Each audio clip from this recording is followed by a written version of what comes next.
আসসালামু আলাইকুম। বোরখা কাটিং এবং সেলাই করে নিব খুবই সহজভাবে দেখিয়ে দিয়েছি। প্রথমে এখানে টপ পার্টের জন্য কাপড়টা এইভাবে করে ফোল্ড করে দিচ্ছি।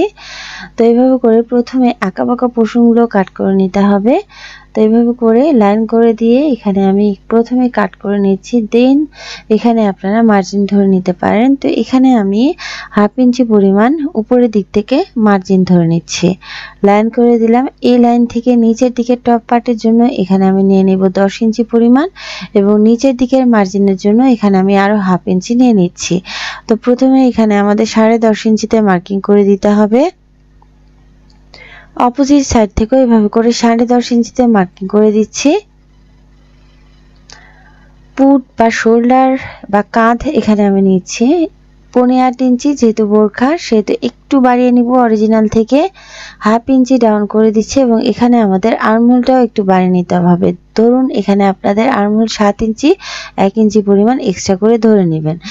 তো এখানে আমি গলার সাইডে দিচ্ছি 3 ইঞ্চি পরিমাণ। এভাবে করে গলার সাইডে 3 ইঞ্চি মার্কিং করে দেওয়ার পর এখানে আমাদের ডাউন লাইনটা করে নিতে হবে এবং আর্মহোলের লাইনটাও এভাবে করে নিতে হবে। তো আর্মহোলের লাইনটা যখন আপনারা করে নেবেন তখন দেখতে পাচ্ছেন আর্মহোলে এখানে আমাদের একটা পয়েন্ট করা আছে। এই পয়েন্ট থেকে এখানে আমাদের বাড়তি করে কাপড় ধরে নিতে হবে। এই যে এখানে আমি মার্কিং করছি, এটা আমাদের চেস্ট মার্ক বা বুকের যে মেজারমেন্টটা সেটা আমাদের করে নিতে হবে। তো নিচের দিকেও এভাবে করে লাইনটা করে নিচ্ছি।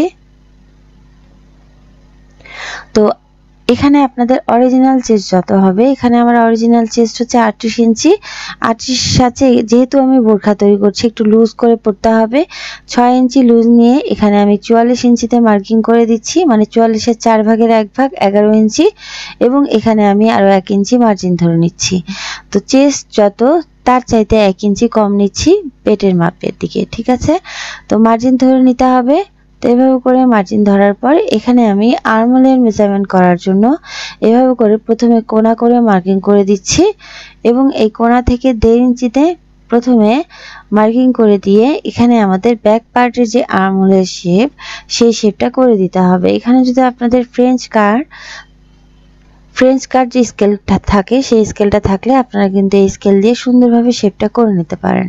তো যাই হোক, এভাবে করে মার্কিং করার পর এখানে প্রথমে আমি মিডিলের দিকে কাট করে নিচ্ছি, একটা ছোট্ট কাট মার্ক করে সাইডের দিকের পোর্শনগুলো মার্জিন রেখে এভাবে করে আমি কাট করে নিব। আর্মহোলের সাইডে যতটুকু পরিমাণ মার্জিন দেয়া ততটুকু পরিমাণ এভাবে করে আমি কাট করে নিচ্ছি। তো এখানে কিন্তু আমি টপ পার্টটা কাট করে নিয়েছি। তো আলহামদুলিল্লাহ এভাবে করে আমি সাইডের দিকের কাপড়গুলো আলাদা করে নিচ্ছি। তো এখানে আমি কাট করে নিয়েছি। কাট করে নেওয়ার পর এখানে আমি ব্যাক পার্টের জন্য গলা দিচ্ছি 3.25 ইঞ্চি পরিমাণ। তো ব্যাক পার্টের এখানে গলার লম্বা 3.25 ইঞ্চিতে দিয়ে দিচ্ছি এবং এখানে আমাদের বক্স বানিয়ে নিতে হবে। বক্স বানিয়ে নিয়ে এখানে একটি রাউন্ড শেপ দিয়ে নিতে হবে। তো এইভাবে করে রাউন্ড শেপ দিয়ে নেব এবং রাউন্ড শেপ দিয়ে নিয়ে এখানে আমাদের কাট করে নিতে হবে।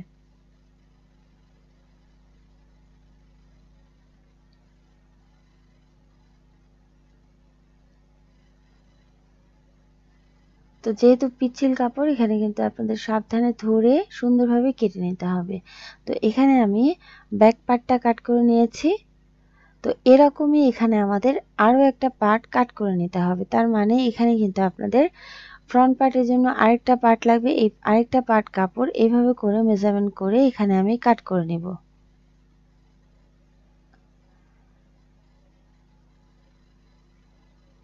তো যেহেতু এখানে আমাদের পিচ্ছিল কাপড়টাকে হ্যান্ডেল করা একটু টাফ, যার কারণে প্রথমে এখানে আমি দাগ দিয়ে নিয়েছি। এখন দাগ অনুযায়ী এখানে আমাদের কাট করে নিতে হবে।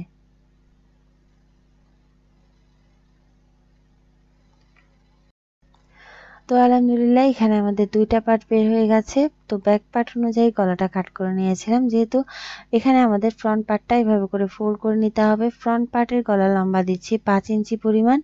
মার্জিন থেকে নিচের দিকে 5 ইঞ্চিতে মার্কিং করে দিচ্ছি। এভাবে করে মার্কিং করে দেওয়ার পর আপনারা একটা বক্স বানিয়ে নিতে পারেন অথবা হালকা করে এভাবে করে আমি যেভাবে করে রাউন্ড শেপ করে দিচ্ছি এভাবে করে রাউন্ড শেপ করে দিতে পারেন। খুব সাবধানে কেটে নিচ্ছি। তো এভাবে করে কাট করার পর এখানে আমাদের ফ্রন্ট যে আমাদের আর্মহোলের শেপটা প্রথমে আর একটু ডিপ করে কাট করে নিতে হবে। তো এখানে আমি 1.5 ইঞ্চি পরিমাণ আর্মহোলের ডিপটা করে নিয়েছি। এভাবে করে আমি ফ্রন্ট পার্টটাও কাট করে নিয়েছি। তো এখানে আমাদের ব্যাক পার্ট ফ্রন্ট পার্ট দুইটা পার্ট মানে টপ যে পার্টটা উপরের যে পার্টটা সেটা আমাদের কাটা কমপ্লিট। তো এটা হচ্ছে আমাদের ফ্রন্ট পার্ট আর নিচেরটা হচ্ছে আমাদের ব্যাক পার্ট। তো এইভাবে করে কাট করার পর এই সেম টাইপের আমাদের আরো দুটা পার্ট কাপড় এখানে আমি কাট করে নিয়েছি। তো এভাবে করে আমাদের আরো দুই পার্ট কাপড় কাট করে নিতে হবে। তো খেয়াল করলে বুঝতে পারবেন এখানে আমি এভাবে করে ভিতরের দিকে সোজা সাইডটা এবং উপরের দিকে উল্টা সাইডটা রেখে এভাবে করে কাপড়টাকে কাট করে নিয়েছি। তো টপ পার্টটাও এভাবে করে কাট করে নিয়েছি এবং ব্যাক পার্টটাও এভাবে করে আমি কাট করে নিয়েছি। তো এখানে আমি এখনো গলা কাটিনি। তো এইভাবে করে ভিতরের দিকে সোজা সাইডটা উপরের দিকে উল্টা সাইডটা রেখে এখানে আমি আলাদা করে নিচ্ছি। এখন নিচের দিকে যে পার্টটা সেই নিচের দিকের পার্টটা আমাদের কাট করে নিতে হবে। তো নিচের দিকের পার্টটার জন্য এখানে আমি প্রথমে ব্যাক পার্টটা এভাবে করে বসিয়ে দিচ্ছি। বসিয়ে দিয়ে এখানে যে আদার্স কাপড়টা আছে সেই কাপড়টা এখানে আমাদের এভাবে করে বসিয়ে নিতে হবে।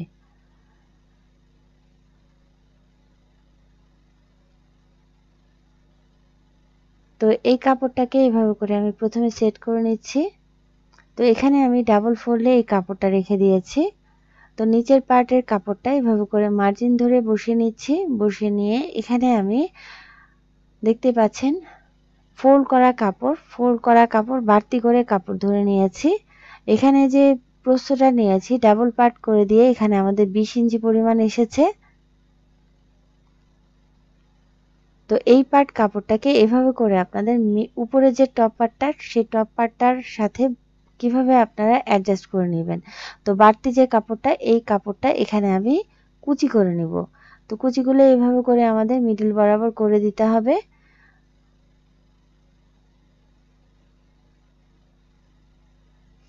তো এইভাবে করে কুচিগুলো করে নিতে হবে। তো এখানে আপনারা কতটুকু বোরখার লম্বাটা দিতে চান। তো টপ পার্টটা এখানে কিন্তু আমাদের 10 ইঞ্চি পরিমাণ, সেই অনুযায়ী এখানে আমাদের নিচের দিকের যে পার্টটা সেই পার্টের লম্বাটা নিয়ে নিতে হবে।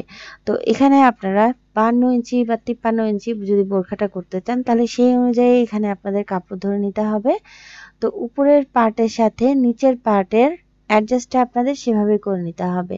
তো যাই হোক এখানে আপনি আপনাদের বোঝানোর জন্য এখানে আমি এভাবে করে দেখিয়ে দিলাম।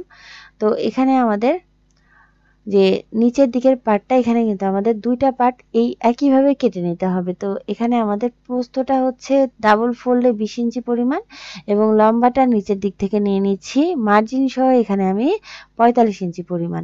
দুইটা পার্ট কাপড় এই একইভাবে এখানে আমি কাট করে নেব।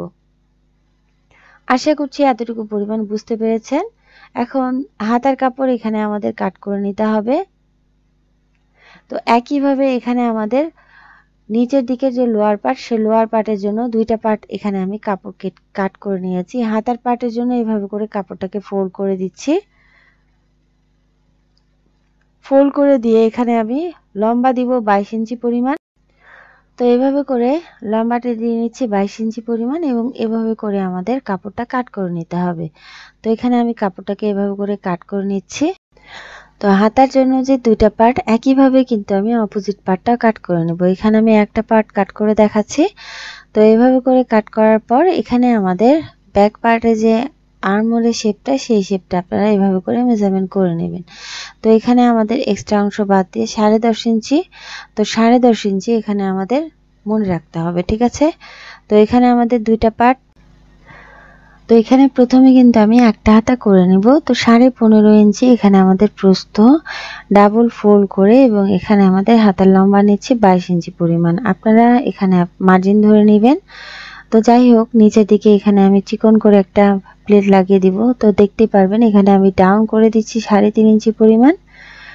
তো হাতাটার লম্বাটা যতটুকু রাখবেন এখানে কিন্তু আপনাদের মার্জিন ধরে রেখে দিতে হবে। উপরের দিকে 1/2 ইঞ্চি এবং নিচের দিকে 1/2 ইঞ্চি এভাবে করে ধরে নিয়ে জাস্ট আপনারা লম্বাটা ধরে নেবেন এক্সট্রা করে।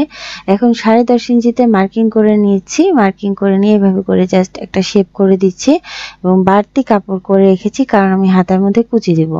তো এই সাইডটা এভাবে করে কুচি দিতে হবে এবং নিচের দিকের যে এক্সট্রা অংশগুলো আছে সেই এক্সট্রা অংশগুলো এইভাবে করে আমি কুচি করে নিয়ে নেব। ঠিক আছে, দুটো হাতে একইভাবে এখানে আমাদের কাট করে নিতে হবে। তো একটা হাতা যেভাবে করে কাট করে নিয়েছি, অপোজিট আরেকটা হাতা ওই একইভাবে এখানে আমি ফোল্ড করে দিয়ে আরেকটা হাতা এভাবে করে, মানে যে হাতাটা কাট করে নিয়েছিলাম সেই হাতাটা এভাবে করে বসিয়ে দিয়ে সেম মেজারমেন্টে এখানে আমাদের কাপড়গুলো কাট করে নিতে হবে। তো খেয়াল করবেন, যেহেতু এখানে খুবই সিল্ক টাইপের একটা কাপড়, আমাদেরকে খুব যত্ন করে এই হাতাটা বা এই কাপড়টা কাট করে নিতে হবে। তো আলহামদুলিল্লাহ এখানে আমি হাতাটা কাট করে নিচ্ছি, সেলাই করে নেব। সেলাই করার জন্য এখানে প্রথমে আমি টপ পার্টটা নিয়ে নিচ্ছি। টপ পার্টটা এভাবে করে আমি নিচের দিকের পার্টের জন্য আরেকটা যে কাপড় নিয়েছিলাম সেই পার্টের কাপড়টা এভাবে করে নিচের দিকে বসিয়ে দিচ্ছি এবং উপরের দিকে টপ পার্টটা এভাবে করে বসিয়ে দিয়ে এখানে আমাদের সেলাই করে নিতে হবে। তো আলহামদুলিল্লাহ 2 পয়েন্ট পরিমাণ কাপড় ধরে এভাবে করে সেলাই করে নেওয়ার পর এক্সট্রা অংশটা কাট করে নিতে হবে কিছু অংশ বাদ দিয়ে। এখানে আপনারা 1 পয়েন্ট বা 2 পয়েন্ট পরিমাণ কাপড় ধরে কাট করে নেবেন। ছোট ছোট কাটমার্কগুলো করে দিয়ে জাস্ট এভাবে করে মেলে ধরছি। মেলে ধরার পর এখানে আমাদের যে ফলসের কাপড়টা, সেই ফলসের কাপড়টার উপর এখানে চাপ সেলাই বসিয়ে দিতে হবে। তো খুব আস্তে আস্তে করে ধরে নিচ্ছি এবং ধরে নিয়ে এভাবে করে চাপ সেলাইটা বসিয়ে দিয়েছি। তো আলহামদুলিল্লাহ চাপ সেলাইটা বসিয়ে দিয়েছি। বসিয়ে দেওয়ার পর এখানে আমাদের ফলসের কাপড়টা এভাবে করে উল্টে দিতে হবে। উল্টে দেওয়ার পর এখানে আমাদের গলাটা সুন্দরভাবে সেট করে নিতে হবে। এখন হাতের সাহায্যে এখানে আপনারা ধরে নেবেন এবং ধরে নিয়ে গলাটার উপর এভাবে করে চাপ সেলাই বসিয়ে দিবেন। তো এখানে যে আমি সুইটা ইউজ করেছি সেটা হচ্ছে 12 নম্বর সুই। এখানে চিকন সুই আপনারা ইউজ করবেন, কারণ এখানে কাপড়টা খুবই সিল্ক টাইপের কাপড় এবং সেলাই করতে গেলে কিন্তু ফিনিশিং আনার জন্য এখানে আপনাদের এরকম টাইপের সুই ইউজ করতে হবে। তো যাই হোক, গলাটা এভাবে করে তৈরি করার পর এখানে আমি সাইডের দিকের পোর্শনগুলো অ্যাটাচ করে নিচ্ছি। খেয়াল করবেন, এখানে আমি এই ফ্রন্ট পার্টটা যেভাবে করে তৈরি করে নিয়েছি, ব্যাক পার্টটাও এই সেম ভাবে এখানে আমাদের তৈরি করে নিতে হবে। তো এখানে আমি নিচের পার্টের কাপড়টা টপ পার্টের সাথে অ্যাডজাস্ট করে দিচ্ছি।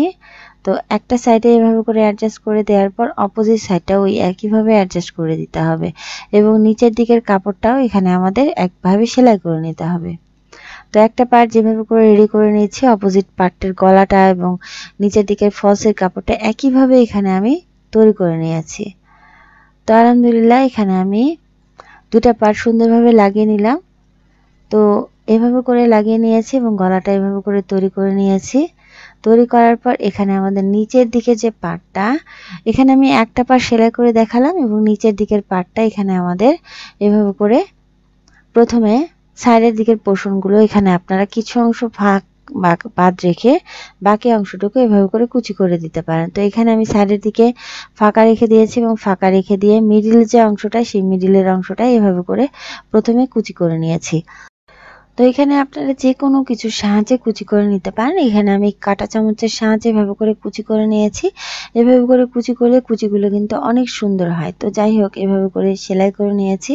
সেলাই করার পর এখানে আমি টপ পার্টটার সাথে নিচের দিকে যে লোয়ার পার্টটা, সেই লোয়ার পার্টটা এভাবে করে আমি মিলিয়ে সেলাই করে দিব। তো মিলিয়ে এখানে আমি অ্যাডজাস্ট করে দিচ্ছি। সুন্দরভাবে ধরে নিতে হবে এবং ধরে নিয়ে এখানে আপনাদের মার্জিন বরাবর সেলাই করে দিতে হবে। তো আলহামদুলিল্লাহ এভাবে করে মার্জিন বরাবর এখানে আমি সেলাই করে দিয়েছি।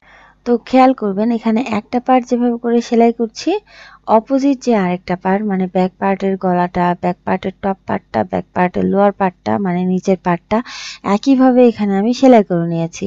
তো এখানে আমি চাপ সেলাই বসিয়ে দিয়েছি। দুইটা পার্ট একইভাবে সেলাই করে নিতে হবে। ঠিক আছে? তো আলহামদুলিল্লাহ এইভাবে করে সেলাই করে নেওয়ার পরে এখানে আমাদের শোল্ডারগুলো অ্যাডজাস্ট করে দিতে হবে। সো সেম প্যাটার্নে টপ পার্টের মতো ব্যাক পার্টটাও এখানে আমি রেডি করে নিয়েছি। রেডি করার পর ব্যাক পার্টের উপরে টপ পার্টটা, মানে উপরের যে পার্টটা, সেই পার্টটা এভাবে করে বসিয়ে দিচ্ছি। বসিয়ে দিয়ে এখানে আমাদের শোল্ডারগুলো অ্যাটাচ করে নিতে হবে। শোল্ডারগুলো অ্যাটাচ করার জন্য এই দুইটা শোল্ডার এভাবে করে ধরে নিচ্ছি। ধরে নিয়ে এভাবে করে আমাদের সেলাই করে নিতে হবে। নর্মালভাবে এখানে আমি সেলাই করে দিচ্ছি। তো আলহামদুলিল্লাহ প্রথমে একটা সেলাই করে নিলাম। ডাবল সেলাই করে দিতে ভুলবেন না। তো এখানে আমি শোল্ডারগুলো অ্যাটাচ করার সময় সামনের দিকে যে পার্টের এক্সট্রা অংশটা এভাবে করে ফোল্ড করে দিয়ে সেলাই করে নিচ্ছি। তো তো একটা শোল্ডার যেভাবে করে সেলাই করে নিয়েছি, অপোজিট শোল্ডারটাও এখানে আমাদের একইভাবে সেলাই করে নিতে হবে। দুইটা পার্ট সুন্দরভাবে ধরে নিচ্ছি, এক্সট্রা অংশগুলো এভাবে করে ফোল্ড করে দিয়েছি, ফোল্ড করে দিয়ে এখানে আমাদের সেলাই করে নিতে হবে। তো আলহামদুলিল্লাহ এখানে কিন্তু আপনারা ডাবল সেলাই করে দিবেন, ঠিক আছে। তো এভাবে করে আমি শোল্ডারগুলো অ্যাটাচ করে নিয়েছি এবং অ্যাটাচ করে নেওয়ার পর এখানে আমি এই যে সামনের দিকে যে গলার অংশে এক্সট্রা অংশগুলো ফোল্ড করে দিয়ে ডাবল সেলাই করে দিয়ে নিয়েছি। তো আলহামদুলিল্লাহ এভাবে করে শোল্ডারগুলো অ্যাটাচ করা কমপ্লিট। শোল্ডারটা এভাবে করে অ্যাটাচ করার পরে এখানে আমাদের হাতার অংশটা তৈরি করে নিতে হবে। হাতার অংশটা এখানে আমি প্রথমে একটা চিকন করে মুড়িয়ে সেলাই করে দিয়েছি, যেহেতু এই কাপড়ে খুবই পরিমাণের সুতা উঠছিল, যার কারণে এভাবে করে প্রথমে আমি সেলাই করে দিয়েছি। এখন খেয়াল করবেন এখানে আমাদের হাতাটার যে কার্ভের যে অংশটা, সেই কার্ভের অংশটা এখানে আপনারা যে 10.5 ইঞ্চি নিয়েছিলেন, 10.5 ইঞ্চিতে মার্কিং করার পর উপরের দিকে যে এক্সট্রা অংশটা, এই এক্সট্রা অংশটা এখানে আপনাদের কিন্তু কুচি করে নিতে হবে।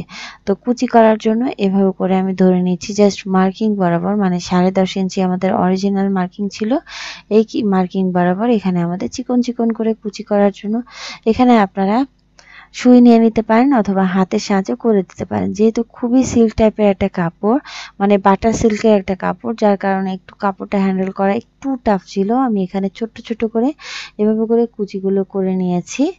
তো এখানে আমি এভাবে করে কুচিগুলো করে নেওয়ার পর বাকি অংশটুকু এভাবে করে সেলাই করে দিয়েছি। জাস্ট এখন আমাদের এভাবে করে মেইন পার্টটা মেলে ধরতে হবে এবং মেইন পার্টটার সাথে এখানে আমাদের হাতার পার্টটা উল্টো সাইডে রেখে এখানে আমি আবারও দেখে দিচ্ছি, হাতার পার্টটা এভাবে করে আমি উল্টো সাইডে রেখে নিচ্ছি, মানে মেইন পার্টটাকে সোজা সাইডে এবং হাতার অংশটাকে এভাবে করে উল্টো সাইডে রেখে এভাবে করে আমাদের মেলে ধরে হাতার অংশটা এভাবে করে দুই সাইড থেকে প্রথমে ঠিকঠাক করে নিব। তো দুই সাইড থেকে এভাবে করে ঠিকঠাক করে নিতে হবে এবং যতটুকু পরিমাণ কুচি রাখতে চান সেই অনুযায়ী এখানে আপনারা কুচিগুলো সেলাই করে নেবেন। তো এখানে আপনারা 3 ইঞ্চি বা 4 ইঞ্চি পরিমাণ মেইন পার্টের যে ধরে এখানে আপনারা এভাবে করে কুচিগুলো করে নেবেন। এখানে কিন্তু আমি পিন দিয়ে আটকে নিয়েছি, একটা পার্টে যেভাবে করে আমি ফাঁকা রেখে দিয়েছি অপোজিট পার্টেও সেখানে আমি পিন দিয়ে আটকে নিয়ে বাকি কাপড়টুকু এভাবে করে আমি ধরে নিয়ে কুচিগুলো মিলিয়ে দিয়ে এভাবে করে সমান যাতে হয় সেই দিকটা খেয়াল রেখে কুচিগুলো অ্যাডজাস্ট করে দিয়েছি মেইন পার্টের সাথে। তো আলহামদুলিল্লাহ কুচিগুলো অ্যাডজাস্ট করে দেওয়ার পর আপনাদের এরকম হবে। এখন উপরের পার্টে তো কুচি করে নিয়েছি, এখন নিচের পার্টের মানে হাতের মহড়াতে এখানে আমাদের কুচিগুলো মিলিয়ে নিতে হবে। তো এখানে ছোট ছোট করে আমি কুচি করে দিচ্ছি। কতটুকু পরিমাণ কুচি করে নেবেন, এখানে হাতের মহড়া যতটুকু পরিমাণ রাখতে চান মহড়া অনুযায়ী এখানে আপনারা কুচিগুলো করে নেবেন, কিছু অংশ বাড়তি রেখে। তো আলহামদুলিল্লাহ এখানে আমি চিকন চিকন করে কুচিগুলো করে নিচ্ছি। খেয়াল করবেন উপরের পার্টের কুচিটা যে সাইডে সেই মুখ করে কিন্তু নিচের দিকে যে কুচিটা সেই কুচিটা করে দিতে হবে। তো হাতার শোল্ডারের দিকে যে কুচিটা করে নিয়েছিলাম সেই অনুযায়ী এখানে আমি সেই লেভেল অনুযায়ী সেই মুখ করে নিচের দিকের কুচিটা করে নিয়েছি। তো আলহামদুলিল্লাহ এখানে আমি এভাবে করে কুচিটা করে নিয়েছি। উপরের পার্টের সাথে নিচের পার্টে অ্যাডজাস্ট করে কুচিটা করার পর এখানে আমি 1 ইঞ্চি পরিমাণ প্রস্থের একটা পেস্টিং পেপার এভাবে করে নিয়ে এখানে আমি 11 ইঞ্চি নিয়েছি। 11 ইঞ্চি লম্বা নিয়ে এভাবে করে উপরের দিক থেকে খেয়াল করবেন, উপরের দিক থেকে এখানে আমি এক্সট্রা করে 1/2 ইঞ্চি পরিমাণ বাড়তি রেখে দিয়েছি এবং বাড়তি অংশটুকু এভাবে করে অ্যাডজাস্ট করে দিয়েছি। এখন এভাবে করে আমাদের ফোল্ড করে দিতে হবে, ফোল্ড করে দিয়েছি এবং এক্সট্রা অংশের উপরে এভাবে করে ফোল্ড করে দিয়ে এখানে আমি একটা দাগ করে নিচ্ছি। তো এই যে এখানে যে দাগ করে নিয়েছি এবং এক্সট্রা অংশটার বাদ দিয়ে এখানে আপনাদের এই দাগ অনুযায়ী কিন্তু মেইন পার্টের সাথে অ্যাডজাস্ট করে নিতে হবে। এখন এখানে আপনারা 2 পয়েন্ট পরিমাণ কাপড় রেখে বাকি কাপড়টুকু কাট করে নিতে পারেন। তো এখানে আমি দুইটা পার্ট একইভাবে তৈরি করে নিয়েছি। হাতার পার্টটা নিয়ে নিয়েছি, হাতার পার্টটাকে উল্টো সাইডে নিয়েছি এবং উপরের দিকে যে প্লেটের পার্টটা সেই এখানে আমি প্লেটের পার্টটাকে এভাবে করে নিয়ে যে আয়রন করে নিয়েছিলাম আয়রন অনুযায়ী এক্সট্রা অংশের উপর এভাবে করে সেলাই করে দিয়েছি। সেলাই করার পর এখানে আমি এভাবে করে ফোল্ড করে দিচ্ছি, ফোল্ড করে দিয়ে সোজা সাইড করে নিচ্ছি এবং প্লেটটাকে এভাবে করে সোজা সাইড করে বসিয়ে দিয়ে সেলাই করে দিচ্ছি। তো আলহামদুলিল্লাহ এইভাবে করে আপনারা খুব সহজভাবে একটা ডিজাইন করে হাতা তৈরি করে নিতে পারেন। তো আলহামদুলিল্লাহ এইভাবে করে সেলাই করে নিয়েছি। তো সেলাই করার পর আমাদের এরকম হবে। দুইটা হাতায় কিন্তু একইভাবে এখানে আমি সেলাই করে নিয়েছি। এখন এক্সট্রা অংশগুলো এভাবে করে কাট করে নিচ্ছি। তো আলহামদুলিল্লাহ এক্সট্রা অংশগুলো কাট করে নিয়েছি এবং কাট করার পর এইভাবে করে আমাদের হাতাটা কিন্তু রেডি হয়ে গেছে। দুই সাইডের হাতা একইভাবে রেডি করে নিয়েছি এবং উপরের দিকের কুচিগুলো তৈরি করে নিয়েছি। তৈরি করে নেওয়ার পর এখানে আমাদের সাইডের দিকের পোর্শনগুলো পিন দিয়ে আটকে নিয়েছি এবং এখানে আপনারা হাতার যে মহড়াটা এখানে আমি 5 ইঞ্চি 2 পয়েন্ট পরিমাণ রেখে এইভাবে করে সেলাই করে দিচ্ছি। তো এভাবে করে সাইডের দিকের পোর্শনগুলো ধরে নিয়ে সেলাই করে দিচ্ছি। এখন বুকের যে অংশটা মানে চেস্ট থেকে নিচের দিকের অংশটা এখানে আপনারা প্রথমে চেস্ট মেজারমেন্ট করে নিচের দিকের অংশটা এভাবে করে আপনারা সেলাই করে নেবেন। ঠিক আছে? তো প্রথমে মেজারমেন্টগুলো করে নিতে পারেন। করে নিয়ে এখানে আমি বাকি অংশটুকু সেলাই করে নিয়েছি। তো একটা সাইডে সেলাই করে নেওয়ার পর অপোজিট সাইডটাতেও ওই একইভাবে এখানে আমি হাতার মহড়াটা 5 ইঞ্চি 2 পয়েন্ট পরিমাণ রেখে এভাবে করে সেলাই করে দিচ্ছি। তো মার্কিং করে নিয়েছি। মার্কিং করে নিয়ে একইভাবে এখানে আমাদের মেজারমেন্টগুলো করে নিতে হবে এবং চেস্ট যতটুকু সেই অনুযায়ী এখানে আপনারা সাইডের দিকের পোর্শনটা সেলাই করে নেবেন। ঠিক আছে? তো আলহামদুলিল্লাহ এইভাবে করে আমি সেলাই করে নিয়েছি। নিচ পর্যন্ত সেলাই করে নিয়েছি। দুইটা পার্ট একইভাবে সেলাই করে নেওয়ার পরে এখানে আমাদের নিচের দিকের পোর্শনগুলো আমাদের ডাবল ফোল্ড করে মানে চিকন করে একটা সেলাই করে নিতে হবে। তো ডাবল ফোল্ড করে এভাবে করে আমি অফ ক্যামেরাতে সেলাই করে নিয়েছি। যাই হোক খুবই সহজভাবে এই বোরখাটা আমি তৈরি করে নিয়েছি। বুঝতে অসুবিধা হলে আমাকে কমেন্ট করে জানাতে পারেন। আশা করছি খুব সহজভাবে আমি দেখিয়ে দিয়েছি এবং খুবই সহজভাবে এই বোরখাটা বা আবায়াটা আমি এখানে তৈরি করে নিয়েছি। তো এটা একটা গাউন বোরখা। আশা করছি বুঝতে পেরেছেন। আসসালামু আলাইকুম।